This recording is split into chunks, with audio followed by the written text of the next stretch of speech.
ونصلي على رسوله الكريم أما بعد فأعوذ بالله من الشيطان الرجيم بسم الله الرحمن الرحيم إن شر الدواب عند الله الذين كفروا فهم لا يؤمنون الذين عاهدت منهم ثم ينقضون عهدهم في كل مرة وهم لا يتقون صدق اللہ العلی العظیم۔ بزرگان محترم اور عزیز ساتھیوں، آج جو تراویح میں قرآن کریم تلاوت کیا گیا ہے اس میں سے دو آیتیں میں نے آپ کے سامنے پیش کی ہیں۔ پہلی آیت میں اللہ رب العزت ارشاد فرما رہے ہیں اللہ کے نزدیک تمام جانوروں سے بدتر وہ انسان ہیں جو کفر کریں پھر وہ ایمان ہی نہیں لاتے۔ دوسری آیت میں اللہ رب العزت ان کی صفت بیان فرما رہے ہیں۔ وہ صفت کیا ہے؟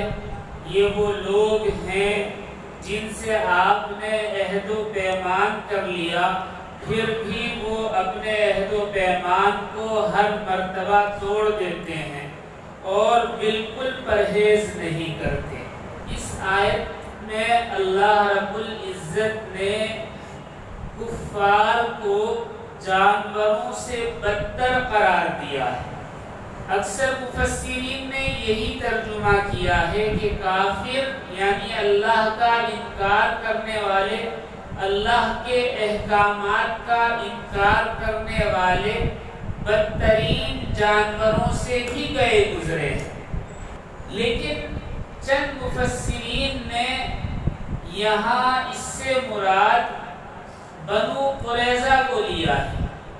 یہودیوں کا ایک قبیلہ تھا، قبیلہ بنو قریظہ، مدینہ المنورہ میں۔ نبی کریم علیہ السلام جب مدینہ آئے تو ان سے عہد لیا اور ایک معاہدہ لکھا گیا کہ آپ ہمارا ساتھ دیں گے، باہر سے اگر کوئی مدینے پر حملہ کرتا ہے تو آپ باہر والوں کا نہیں بلکہ ہم دونوں مل کر باہر والوں کا مقابلہ کریں گے اور مدینے کی حفاظت کریں گے۔ لیکن جب اسلام نے ترقی کی اور اسلام پھیلتا گیا تو یہودیوں نے یعنی اس قبیلے نے بھی اسلام کی مخالفت کی اور در پردہ کفار مکہ کو اور دیگر قبائل کو اکسایا کہ وہ مدینے پر حملہ کریں۔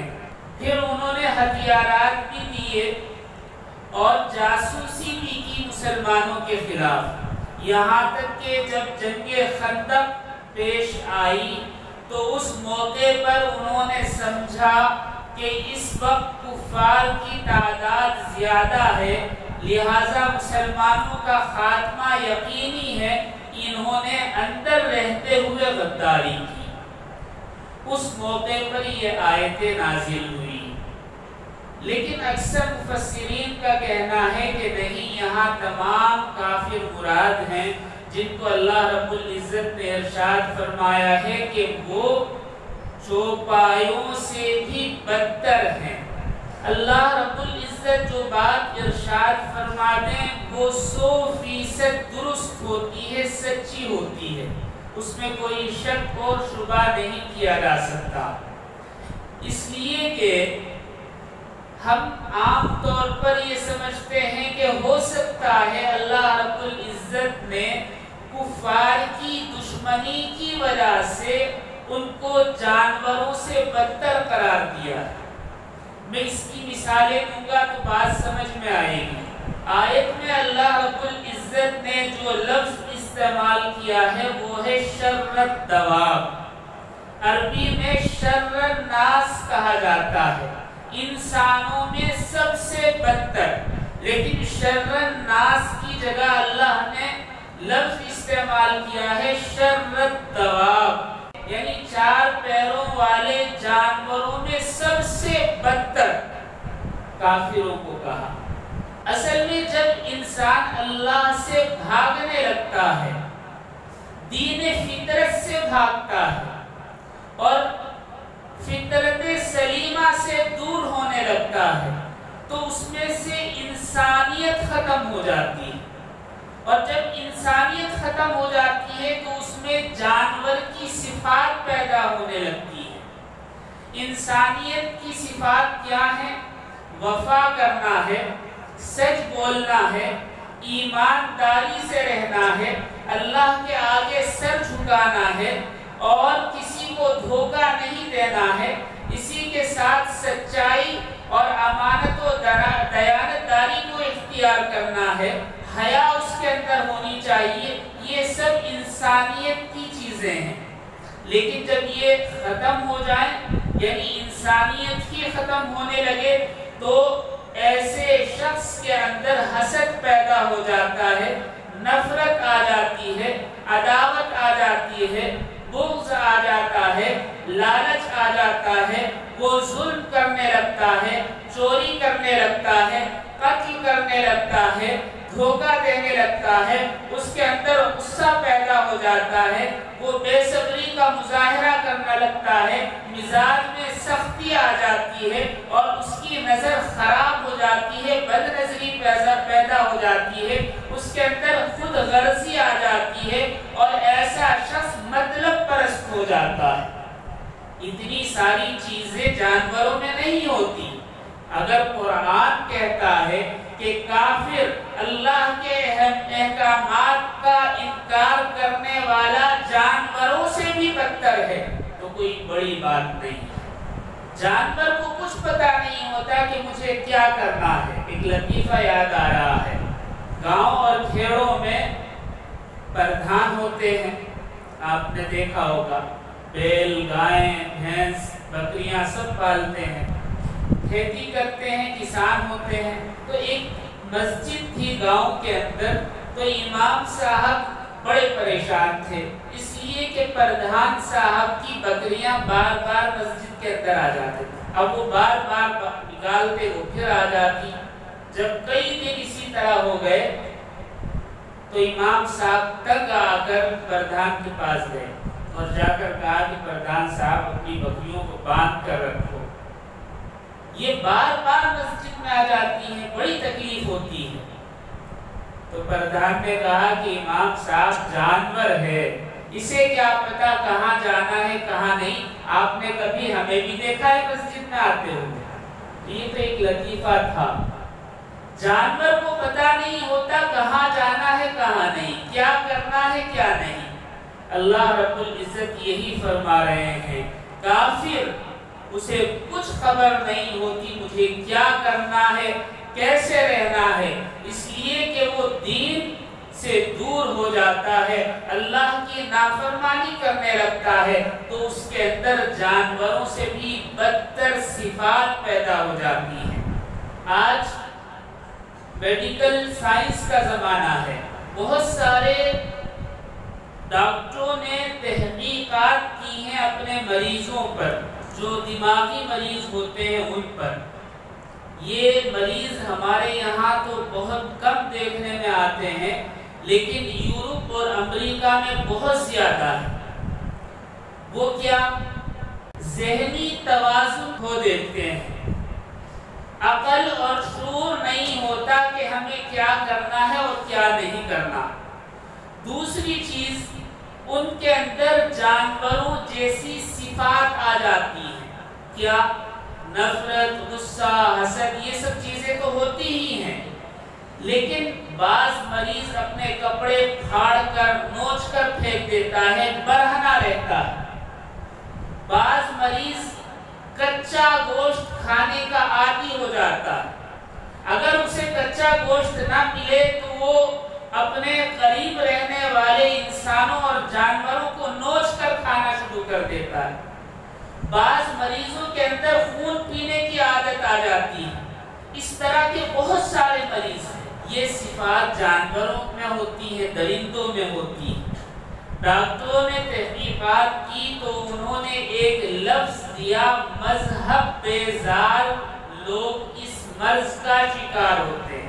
دراصل یہ وہ ڈاکٹر ہیں اور یہ اس معاشرے کے مریض ہیں جہاں مذہب صرف نام کا ہے، مذہب نہیں ہے۔ یعنی انہوں نے اصل دین کو مٹا دیا، مسخ کر دیا۔ حضرت عیسیٰ کے ماننے والے ہیں لیکن حضرت عیسیٰ کی تعلیمات نہیں ہیں، یہودی ہیں لیکن حضرت موسیٰ کی شریعت نہیں ہے، مجوسی ہیں، ان کے یہاں تو کچھ پتہ ہی نہیں ہے کہ دین ہے کیا۔ تو ایسے لوگ وہ کہتے ہیں کہ مذہب بیزار لوگوں میں یہ بیماریاں پیدا ہوتی ہیں۔ اصل میں جو حق کو چھوڑ کر باطل کو اختیار کر لے تو وہ یہ تو نہیں کہتے کہ ہم باطل پر ہیں، ہم برائی پر ہیں، بلکہ کہتے ہیں کہ مذہب بیزار، یعنی دین سے دوری اختیار کرنے والے۔ دین سے دوری اختیار کرنے والے وہی لوگ ہوتے ہیں جو حق کو چھوڑ کر باطل کو اختیار کر لیتے ہیں۔ ایسے لوگ بہت سارے ہیں آج کے زمانے میں، اور ان میں درندوں کی صفت، جانوروں کی صفت پیدا ہو رہی ہے۔ اس سے معلوم ہوا اللہ کے احکامات کو چھوڑ کر باطل کو اختیار کرنے والے جانوروں سے بدتر ہو جاتے ہیں۔ آج میڈیکل سائنس اسے پروف کر رہی ہے۔ ایک واقعہ سناتا ہوں، اس آیت کو سمجھنے میں آسانی ہو۔ تاتاری قوم گزری ہے جس نے اسلام کی جڑیں ہلا کر رکھ دی تھی۔ علماء اور مورخین کہتے ہیں کہ اگر قرآن کریم کی حفاظت کی ذمہ داری اللہ رب العزت نہ لیتے تو اسلام تاتاریوں کے حملوں کی وجہ سے ختم ہو چکا ہوتا۔ ایک ایک گاؤں، ایک ایک شہر کو انہوں نے ایک طرف سے بالکل ختم کر دیا۔ ایسے ایسے شہر جہاں 10-10 لاکھ کی آبادی مسلمانوں کی تھی، تمام کو گاجر مولی کی طرح کاٹ کر ختم کر دیا۔ ایک شہر ہے بخارا، وہاں انہوں نے انسانی سروں سے ایک مینار تعمیر کیا۔ کتنے سر؟ انسانی 3 لاکھ سروں سے ایک مینار تعمیر کیا اس ایک شہر کے اندر جو قتل کیا گیا تھا۔ اور صرف وہ یہ نہیں کہ انسانی سر تھے، مسلمانوں کے وہ سر تھے جن میں ایک بھی ایسا آدمی نہیں تھا جو محدث نہ ہو، یعنی حدیث کا عالم نہ ہو۔ 3 لاکھ محدثین کے سروں کو کاٹ کر انہوں نے بخارا میں ایک مینار تعمیر کیا۔ بخارا سے لے کر سمرقند، پھر بغداد اور عراق، ملک شام تک انہوں نے قتل و غارت کری۔ اسلام کا صفایا ہو جاتا اگر اللہ نے قرآن کریم کی حفاظت کی ذمہ داری نہ لی ہوتی۔ 10-10 لاکھ کتابیں ایک ایک میدان میں ڈال کر آگ لگا دی۔ 10-10 ہزار تفسیریں جو صرف ہاتھ سے لکھی ہوئی تھی، جس کی دوسری کاپی نہیں تھی، ایسی کتابوں کو، ایسی تفسیروں کو اور ایسی حدیث کی کتابوں کو انہوں نے جلا دیا۔ اتنا ظلم و ستم انہوں نے کیا۔ تاتاری قوم میں ایک شہزادہ تھا جس کا نام تھا تغلق تیمور۔ ایک بڑے لشکر کے ساتھ اس نے بھی بڑی قتل و غارت کری، لاکھوں کروڑوں مسلمانوں کو قتل کیا۔ ان کا ایک قانون یہ تھا کہ ہمارے ملک میں، ہماری کنٹری کے اندر کوئی بھی مسلمان داخل نہیں ہو سکتا۔ اگر کوئی داخل ہو گیا تو اسے قتل کر دیا جائے۔ تو ایک جگہ جنگل میں یہ تغلق تیمور پڑاؤ ڈالے ہوئے تھا، شکار کے لیے آیا ہوا تھا۔ اتفاق سے وہاں سے ایک عالم گزرے، شیخ جمال الدین، ایران کے رہنے والے۔ سپاہیوں نے شہزادے کو اطلاع کی کہ ہماری سرحد کے اندر، یعنی جس علاقے پر ہماری حکومت ہے اس کے اندر ایک عالم آ گئے مسلمانوں کا۔ یہ تو شہزادہ تھا، ویسے بھی جنگجو طبیعت کا مالک تھا۔ کہا کہ اچھا، فوراً گرفتار کر کے لے کر آؤ۔ شیخ جمال الدین کو ہتھکڑیاں لگا کر لے کر آیا گیا۔ تو یہ پہلے مذاق اڑاتے، اس پر تھوکتے، جس کا قتل کرنا مقصود ہوتا اسے برا بھلا کہتے، گالیاں دیتے، غصہ دلاتے، اس کے بعد قتل کر دیتے۔ یہ ان کا شیوا تھا۔ شیخ جمال الدین جب سامنے پہنچے شہزادے کے تو شہزادہ بیٹھا ہوا تھا اور اس کے پاس کچھ شکاری کتے بھی زمین پر لیٹے ہوئے تھے۔ تو شیخ جمال الدین کا مذاق اڑانے کے لیے تغلق تیمور نے کہا کہ شیخ یہ بتاؤ کہ تم بہتر ہو یا یہ کتا بہتر ہے؟ اس نے سوچا کہ اگر یہ کہیں کہ میں بہتر ہوں تو ہم اس دن کا مذاق اڑائیں گے، انہیں ذلیل و رسوا کریں گے اور قتل کر دیں گے، اور اگر یہ کہیں کہ کتا بہتر ہے تو ان کا خود ہی مذاق اڑ جائے گا۔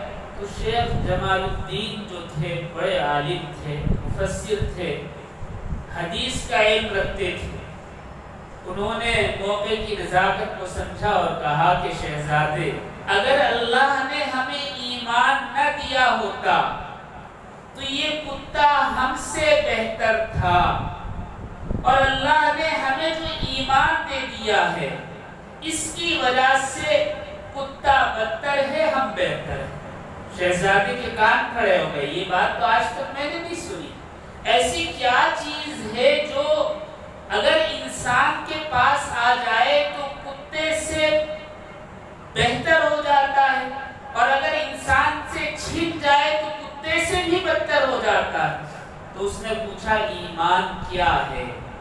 تو شیخ جمال الدین نے کہا ایمان کہتے ہیں انسان کو انسانیت سکھانے والی چیز، انسان کو حقیقی انسان بنا دے، وہ ایمان ہے۔ تو اس نے کہا کہ اچھا وہ کیا ہے، تفصیل بتاؤ۔ تو شیخ جمال الدین نے اسلام کی تشریح بیان کی، بہت پرمغز انداز، اس کے دل میں بات بیٹھی۔ اس نے کہا کہ میں آپ کی باتوں سے بہت مطمئن ہوا، ایسا ہے آپ ہمارے پاس رہیں چند دن۔ کچھ دن اپنے پاس رکھا اور پھر کہا کہ آپ مجھے اسلام کی خوبیاں گنواتے رہے۔ انہوں نے اسلام کی خوبیاں گنوائی، 2 دن 4 دن 10 دن مہینہ، جب تک شکار پر شہزادہ رہا ساری باتیں سنی، اور پھر کہا کہ میں اسلام قبول کرنا چاہتا ہوں۔ لیکن پھر خود ہی کہا کہ اگر میں اسلام قبول کر لوں تو پھر مجھے بادشاہ نہیں بنایا جائے گا، اس لیے کہ تاتاری قوم کا یہ اصول ہے کہ جو مسلمان ہے اسے قتل کر دو، لہٰذا مجھے قتل کر دیا جائے گا، مجھے بادشاہت میں سے کچھ نہیں ملے گا۔ ایک کام کرو، میں ایک خط لکھ کر آپ کو دیتا ہوں، جب میں بادشاہ بن جاؤں گا تو یہ خط مجھ تک پہنچا دینا تاکہ مجھے یاد آ جائے کہ مجھے ایمان قبول کرنا۔ تغلق تیمور نے ایک خط لکھا شیخ جمال الدین کے نام پر، دستخط کیے، مہر لگائی اور دے دیا کہ یہ وہ لے کر چلے گئے۔ بہت عرصہ گزر گیا، تغلق تیمور بادشاہ بنا دیا گیا۔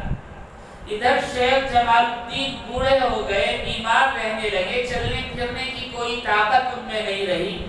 تو انہوں نے اپنے بیٹے کو بلایا اور وہ خط دیا اور کہا کہ تغلق تیمور بادشاہ بن گیا ہے، یہ خط تم اس تک پہنچا دینا۔ شیخ جمال الدین کا انتقال ہو گیا، بیٹا وہ خط لے کر راجدھانی کی طرف چلا، لیکن کسی مسلمان کو جب ملک میں انٹری کی اجازت نہیں تھی تو دربار میں کیسے جا سکتا تھا؟ پریشان، 1 دن 2 دن 4 دن چکر کاٹے، دربار میں جانے کا موقع نہیں ملا۔ کچھ لوگوں سے پتا چلا کہ فلاں کمرے میں جو محل کے آخری حصے میں ہے تغلق تیمور سوتا ہے۔ انہوں نے باہر سے اس کا معائنہ کیا، اور صبح کے وقت جب سب سوتے ہوئے ہوتے ہیں اس وقت اس کے دریچے کے پاس جا کر کھڑے ہوئے اور اذان دینی شروع کر دی۔ اذان کی آواز سے تغلق تیمور کی آنکھ کھلی، اور آنکھ کھلنے کے بعد اسے یاد آیا کہ پتہ نہیں میری آنکھ کیسے کھلی۔ پھر غور کیا تو اذان کی آواز آ رہی تھی۔ کہا کہ کون ہے جو صبح ہی صبح کچھ نہ کچھ بول رہا ہے، اسے گرفتار کر کے لے کر آؤ۔ شیخ جمال الدین کے بیٹے یہی تو چاہتے تھے، گرفتار کر کے لایا گیا۔ شیخ جمال الدین کے بیٹے نے بغیر کسی سوال اور جواب کے وہ خط آگے بڑھا دیا۔ تغلق تیمور نے جیسے ہی خط دیکھا تو اسے یاد آیا کہ شیخ جمال الدین سے میں نے وعدہ کیا تھا کہ میں اسلام قبول کرنا چاہتا ہوں، لیکن جب تک رکوں گا جب تک کہ بادشاہ نہ بن جاؤں۔ تو اس نے کہا کہ آپ نے بہت اچھا کیا، بڑی مہربانی کی کہ یہ خط مجھ تک پہنچا دیا، ورنہ اگر میں بے ایمانی میں مر جاتا تو پتہ نہیں کیا ہوتا۔ دربار لگا۔ اس درمیان یعنی اس عرصے میں تاتاریوں نے مسلمان گھروں سے جو عورتیں اٹھا کر اپنے یہاں ملازمات اور باقی کے طور پر رکھ لی تھی، انہوں نے اندر ہی اندر تاتاریوں کا زہر کم کیا اور انہیں اسلام کی خوبیاں گنوائی، جس سے وزیر وزراء اور دربار میں رہنے والے لوگوں کے دلوں میں اسلام سرایت کر گیا۔ کھل کر تو اسلام کا اظہار نہیں کر سکتے تھے، لیکن اسلام کی مخالفت دور ہو گئی اور اسلام کی محبت پیدا ہو گئی۔ یہ خط جب پہنچا اور بادشاہ نے دربار لگایا تو اعلان کیا کہ دیکھو آج میں مسلمان ہو رہا ہوں، اور آج کے بعد اگر کسی نے کہا کہ اسلام کے خلاف ہمیں کوئی معرکہ سر کرنا ہے تو میں اسے قتل کر دوں گا۔ لہٰذا آج سے حکومت کا مذہب دین اسلام ہوگا۔ پہلے ہی وزراء کے دلوں میں اسلام کی محبت سرایت کر رہی تھی۔ ایک دن اور ایک رات کے اندر ساری کی ساری سلطنت مسلمان ہو گئی۔ اللہ، یہ تھی تشریح اس آیت کی جو شیخ جمال الدین نے کی۔ ایک ہی رات میں سارا ملک مسلمان ہو گیا۔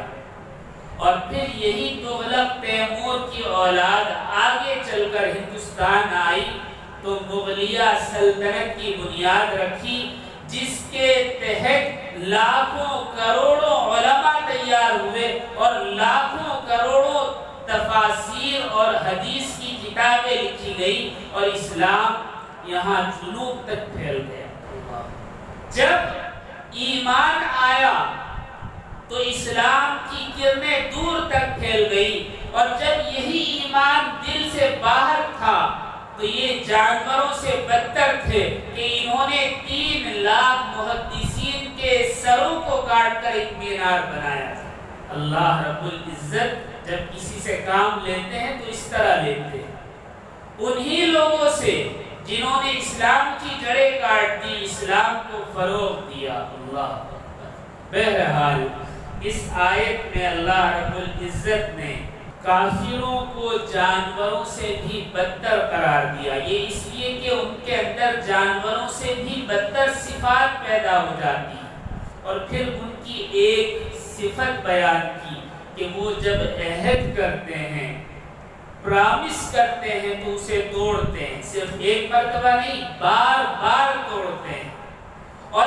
اس بات سے ان کو کوئی تعامل نہیں ہوتا، وہ اس چیز سے رکتے نہیں بلکہ پھر عہد کرتے ہیں پھر توڑتے ہیں۔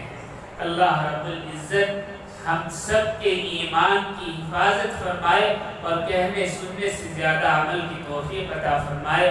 وآخر دعوانا ان الحمد للہ رب العالمین۔